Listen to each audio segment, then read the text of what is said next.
جب تک نظریں ناپاک ہوتی ہیں ارادوں میں دراڑیں ہوتی ہیں، جب نظریں ناپاک ہوتی ہیں پھر عقیدے متزلزل ہوتے ہیں، جب نظریں ناپاک ہوتی ہیں پھر انسان کوئی بھی مہم سر نہیں کر سکتا، اور جب نظر پاک ہوتی ہے۔ حضرت عبداللہ بن حذافہ جہاد کر رہے تھے، روم کے عیسائیوں نے گرفتار کر لیا، 1000 آدمی نے مل کے پکڑا، گرفتار نہیں ہوتے تھے صحابی، 1000 آدمی نے گھیرا ڈالا، گرفتار کر کے لے گئے، اور جب بادشاہ کے سامنے گئے تو وزیر کہنے لگا بادشاہ بندہ بڑے کام کا ہے، اگر ہمارے قابو آ گیا تو فائدہ دے گا۔ صحابی ہیں حضرت عبداللہ بن حذافہ، حضرت فاروق اعظم کا زمانہ ہے، اگر قابو آ گیا تو فائدہ دے گا۔ بادشاہ کہنے لگا کیوں، کیا خوبی ہے؟ کہنے لگے ہم 1000 آدمی تھے، یہ اکیلا قابو نہیں آ رہا تھا، 1000 آدمی تھے، اگر ہماری فوج میں شامل ہو گیا تو بہت بڑا جرنیل ملے گا۔ بادشاہ کہنے لگا کوئی مسئلہ نہیں، 2-3 چیزیں ہوتی ہیں بندے کو خریدنے کے لیے، خرید لیتے ہیں۔ بادشاہ کہنے لگا عبداللہ جتنی دولت تجھے چاہیے میں تجھے دے دیتا ہوں، میرے لشکر میں آ جا، معاذ اللہ اسلام چھوڑ دے۔ حضرت عبداللہ بن حذافہ کیا فرماتے ہیں؟ فرماتے ہیں بڑا تو بیوقوف ہے، میں نے دولت کمانی ہوتی تو مدینے میں بیٹھ کے تجارت کرتا، میں دولت کمانے نہیں نکلا، میں تو رسول اللہ کی رضا کمانے کے لیے نکلا ہوا ہوں۔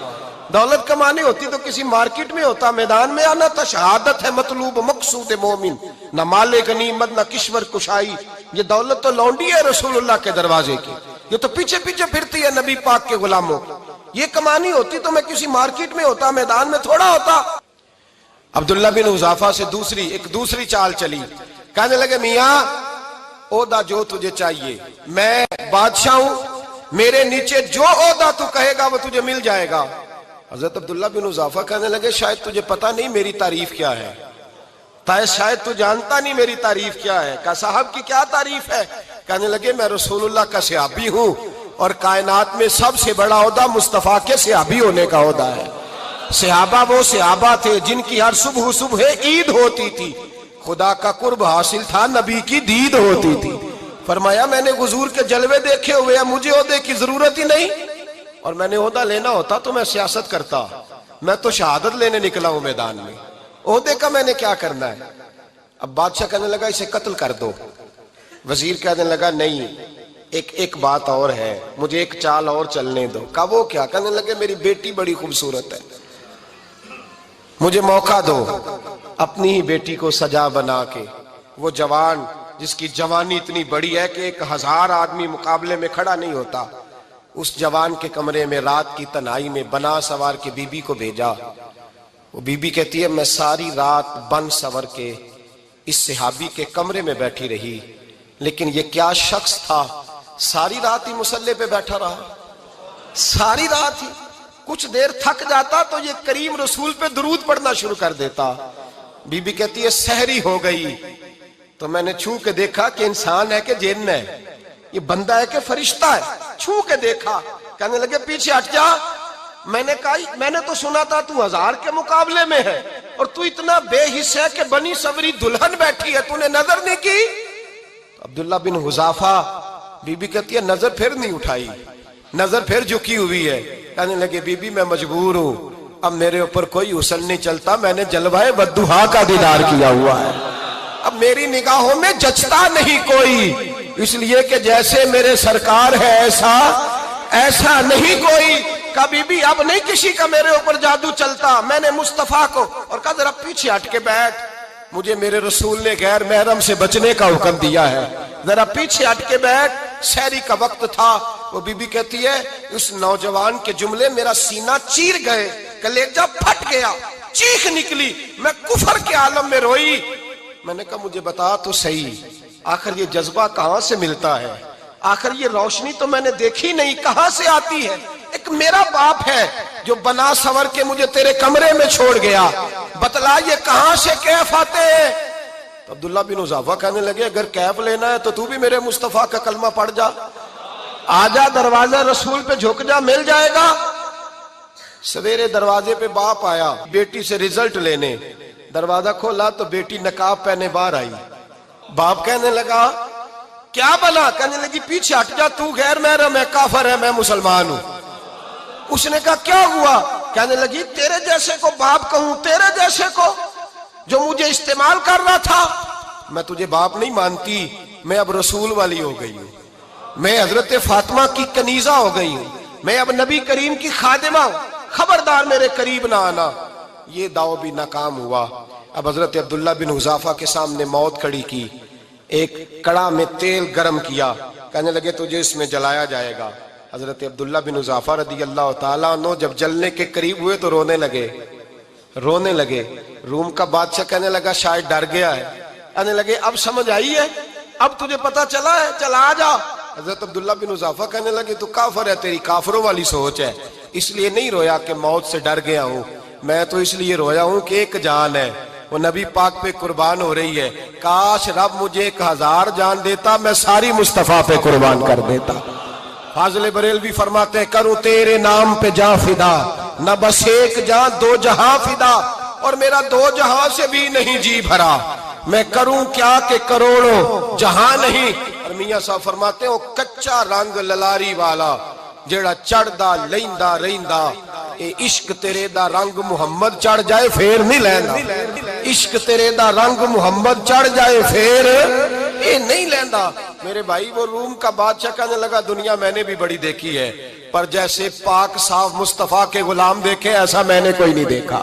او بھائیو، نظر پاک ہو، روح پاک ہو، مزاج پاک ہو، پھر انسان بڑے بڑے کام کرتا، پھر وہ مہمات کو سر کرتا، پھر وہ صرف ایک گھر کے لیے نہیں، وہ ملت کے لیے فائدہ مند ہوتا ہے، پھر وہ گھرانوں کو لے کر چلتا ہے، پھر وہ بڑے بڑے معاشرے تشکیل دیتا ہے۔ میرے رسول کریم صلی اللہ علیہ وسلم نے پاک صاف ذہن کے لوگ تیار کیے۔ حضرت مرثد فرماتے ہیں میں ایک عورت پہ عاشق تھا، جب کلمہ پڑھا نبی پاک نے میری پشت پہ ہاتھ پھیرا، میں نے کہا حضور کوئی نصیحت؟ نبی پاک نے فرمایا نظر کو پاک رکھنا۔ آپ فرماتے ہیں عورتیں میرے پیچھے بھاگا کرتی تھیں اور مجھے کہا کرتی تھی اب تو دیکھتا کیوں نہیں؟ تو میں نے کہا پتا مجھے بھی نہیں، مصطفیٰ کی ایک نظر ہوئی ہے رب نے سارے محل کو چہل دور فرما دیے، سارا کچھ ہی بدل گیا۔ ملت کے جوانوں یاد رکھو اس بات کو، یہ پاکیزگی، یہ نظر، یہ پاکیزگی، یہ مزاج، یہ انسان سے بڑے کام کرا لیتی ہے، اور اگر تیری نظر ناپاک رہتی ہے پھر تو کچھ نہیں کر سکتا، پھر تیری زندگی ایک ایسے قید خانے میں قید ہو گئی ہے جو تجھے 2 قدم بھی نہیں چلنے دے گی۔ سب سے پہلے مزاج کی پاکیزگی، اور دوسرا اصلاح معاشرہ کے لیے اہم درس یہ ہے اپنے آپ کو پاک صاف رکھیں، ذہنی طور پر، نظریاتی طور پر، اور دوسرا درس یہ ہے میرے بھائی ظلم اور زیادتی سے بچیں، پاک صاف رہ کے وقت شروع کریں، اور کسی جگہ بھی کوئی زیادتی، کوئی ظلم، میرے نبی کریم صلی اللہ علیہ وسلم کے مزاج کو اگر آپ دیکھیں گے نا، ہمارے معاشرے میں آج سب سے زیادہ زیادتی پتہ کون سی ہوتی ہے؟ لوگ عزتیں پامال کرتے ہیں، بدگمانیاں کرتے ہیں۔ ابو جہل یہ کام کرتا تھا کہ وہ نبی پاک صلی اللہ علیہ وسلم پر، صحابہ پر معاذ اللہ شخصی اعتراضات کرتا تھا، شخصی۔ عزیزو، جب آدمی کا کسی سے اختلاف ہوتا ہے نا، یا کسی کو پسند نہیں کرتا یا کسی کو ریجیکٹ کرنا چاہتا ہے تو شخصی اعتراضات کرتا ہے، نیچے اترتا ہے، کمزور بات کرتا ہے، چھوٹی بات کرتا ہے۔ اور ہمارے زمانے میں تو یہ کام حسد کی وجہ سے ہوتا ہے، بڑے بڑے جماعتیں ٹوٹ جاتی ہیں، ملتوں کا شرازہ بکھر جاتا ہے، لیکن لوگ اپنی اس حرکت سے باز نہیں آتے، ساری زندگی ذاتی اور نجی اعتراضات کرتے رہے۔ ابو جہل کے اندر ہزاروں عیب پائے جاتے تھے، شرابی بھی تھا، بدکار بھی تھا، بے حیا بھی تھا، ظالم بھی تھا۔ میرے نبی پاک صلی اللہ علیہ وسلم نے اسے دین کا پیغام دیا ہے، لیکن تاریخ کی کسی کتاب میں آپ کو یہ نہیں ملے گا کہ حضور نے کبھی اس کی شخصیت پر اعتراض کیا ہو۔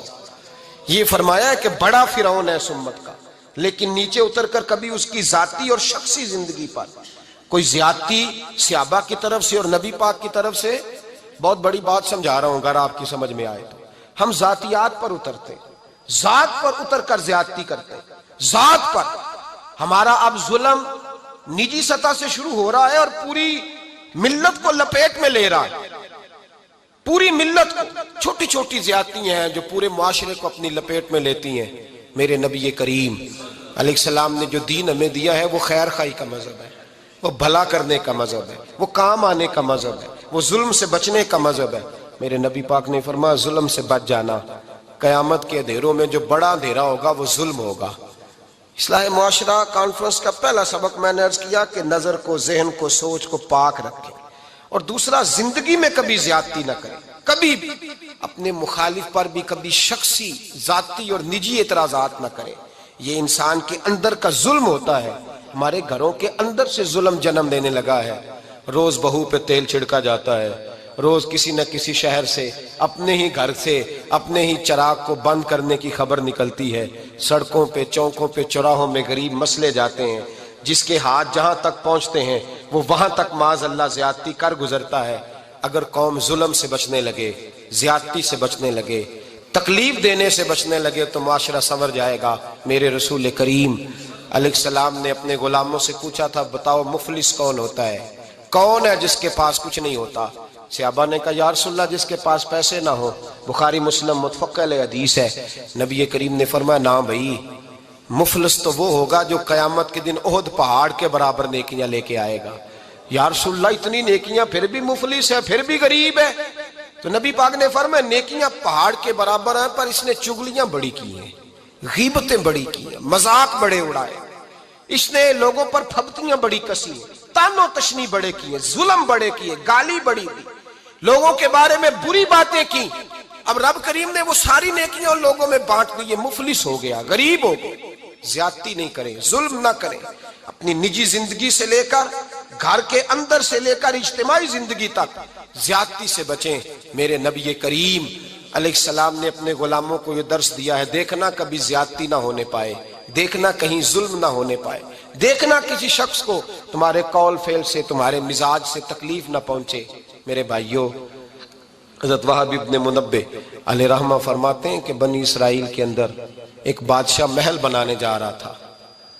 محل آج بھی جس آدمی کی سوسائٹی کے اندر 2-4 قلعے, 2-4 ایکڑ کسی غریب کے آ جائیں, وہ یہاں تو اسے دھمکاتا ہے یا بلیک میل کرتا ہے, کچھ نہ ہو سکے تو پھر قتل ہی کرا دیتا ہے معاذ اللہ.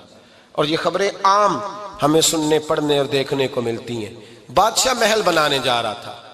ایک غریب بی بی رہتی تھی, اس کی جھونپڑی بادشاہ کے محل کے نقشے میں آتی تھی. بادشاہ نے کہا بی بی منہ مانگی قیمت لے لو, خالی کر دو یہ مکان.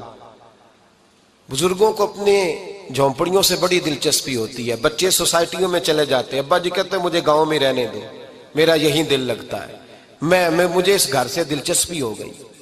اماں کہنے لگی بادشاہ میں یہاں بیاہ کے آئی تھی, خامد انتقال کر گیا, اولاد اللہ نے دی نہیں, میں پکا ہوا پھالوں, گر جاؤں گی تو تیرا ہی ہے, لیکن مجھے اس آشیانے میں رہنے دے. یہ گھونسلہ میں نے تنکا تنکا کر کے بنایا ہے, مجھے رہنے دے, نہ مجھے نکال. کہنے لگا میرا نقشہ خراب ہوتا ہے. بی بی سارا دن مکان میں بیٹھی رہتی کہ میری جھونپڑی ٹوٹ نہ جائے, ظالم کی نظر میں آ گئی ہے کہیں میرا یہ آرزوؤں کا محل چکنا چور نہ ہو جائے. سارا دن ڈیوٹی کرتی. بادشاہ نے بھی 2-4 سپاہی کھڑے کر دیے, جب گھر سے نکلے تو بلڈوز کر دینا, مکان کو گرا دینا. وہ خاتون کتنی دن بندہ بیٹھ سکتا ہے.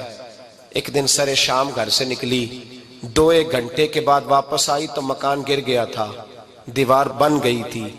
حضرت وہب ابن منبہ فرماتے ہیں بس اس نے دعا کی تو رب کریم نے وہ شہر سارا تباہ کر دیا. اس بی بی نے 2 جملے کہے تو الٹ پلٹ دیا وہ سارا شہر. میرے نبی کریم علیہ السلام نے فرمایا جب مظلوم کے ہاتھ دعا کے لیے اٹھتے ہیں تو عرش کا مالک آسمان سے کہتا ہے کھول دے سارے دروازے, اس کے بیچ کوئی پردہ نہیں رہنا چاہیے, آنے دے. مظلوم ہے, اس پر ظلم ہوا ہے. لوگ کہتے ہیں میں بے چین رہتا ہوں صاحب, مولانا صاحب, پیر صاحب, وہ گھر کے ایک کونے سے چیخنے کی آواز آتی ہے, کوئی دم مل جائے, کوئی تعویذ ہو جائے, کچھ ایسا ہو جائے کہ بچت ہو جائے, کوئی ایسی پھونک لگ جائے کہ آرام آ جائے.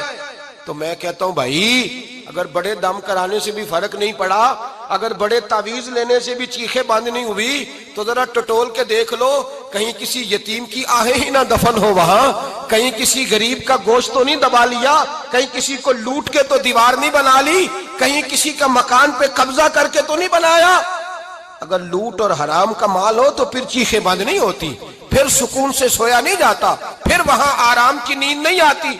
حضرت وہب ابن منبہ فرماتے ہیں بی بی آئی اور آ کر کے اس نے جب دیکھا میرا گھر ٹوٹ گیا ہے, محل ٹوٹ گیا ہے, حالات بدل گئے ہیں, تو وہ خاتون آتی ہے اور میرے بھائی دعا کی تو اس نے انداز ہی بدل کے رکھ دیے.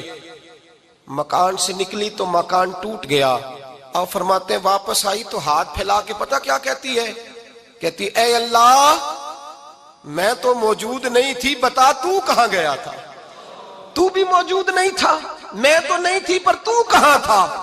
بس رب کریم نے حضرت جبریل کو حکم دیا، فرمایا یہ بستی الٹ دو، ساری تباہ کر دو، یہ لوگ نہیں رہنے چاہیے، جو ظلم تو سہتے ہیں بغاوت نہیں کرتے، نہیں رہنے چاہیے۔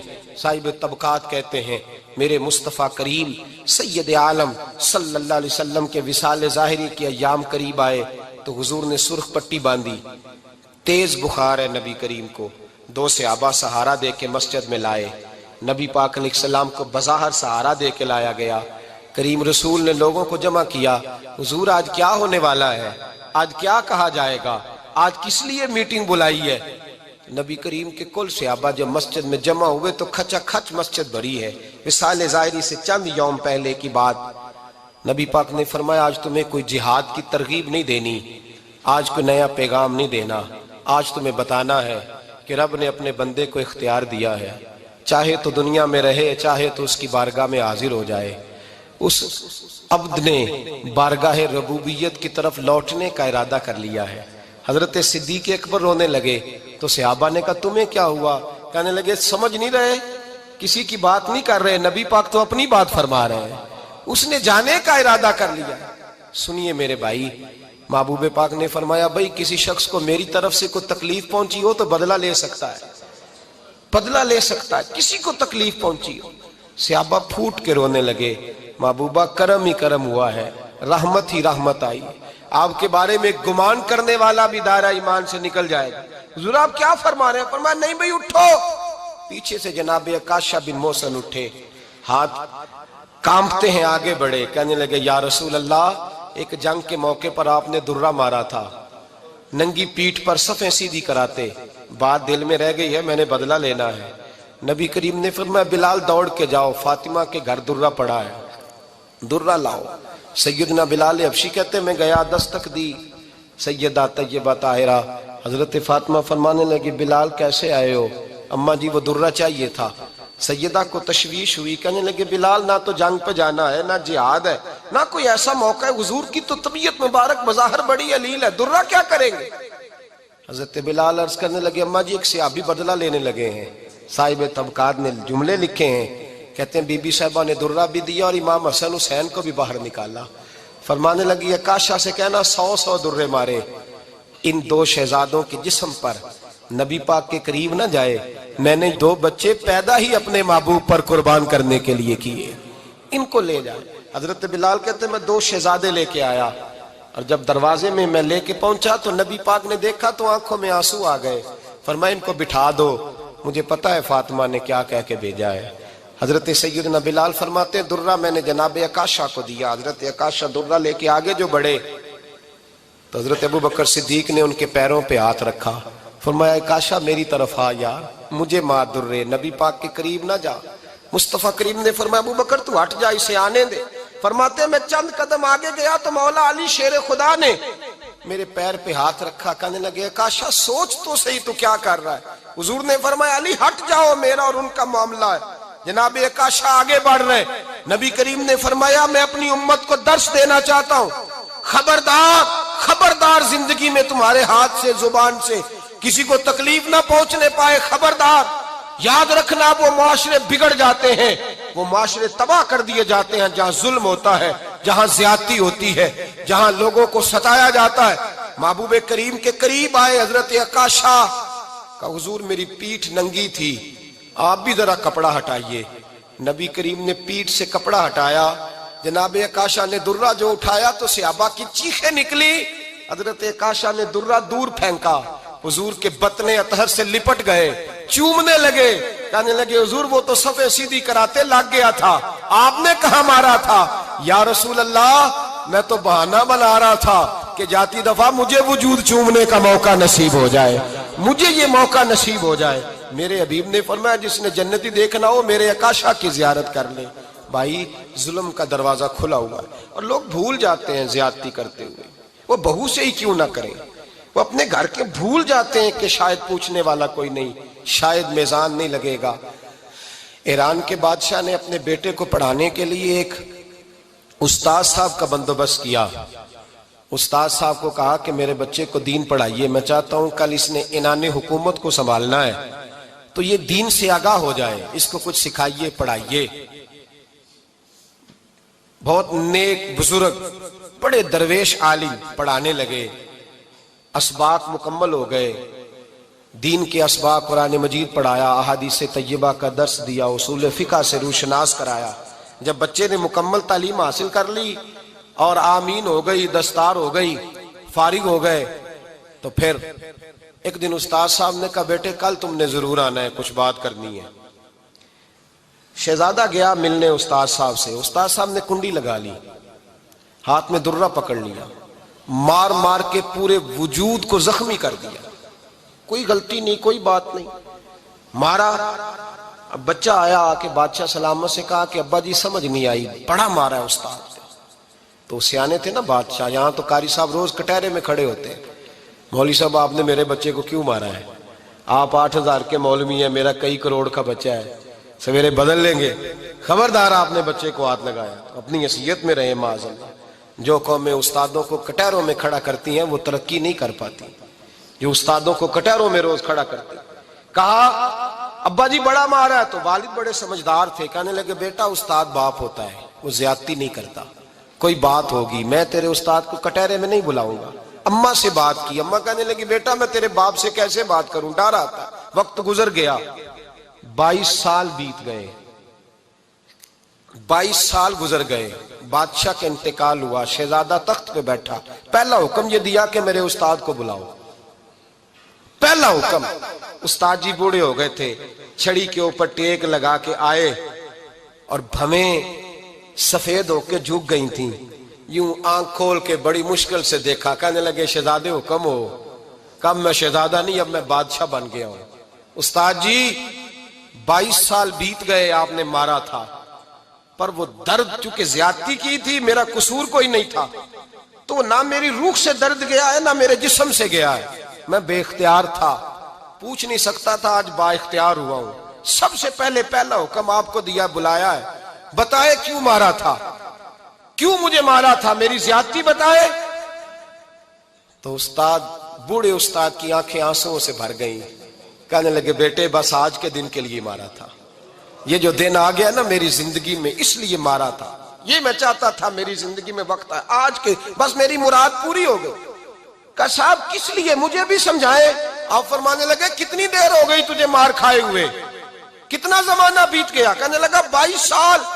فرمایا زخم بھولے تو نہیں، درد ختم تو نہیں ہوئی، تمہیں بات ایک منٹ کے لیے بھی تمہارے حافظے سے محو تو نہیں ہوئی؟ کہا استاد جی روز رات کو یاد آتی، روز خیال آتا تھا۔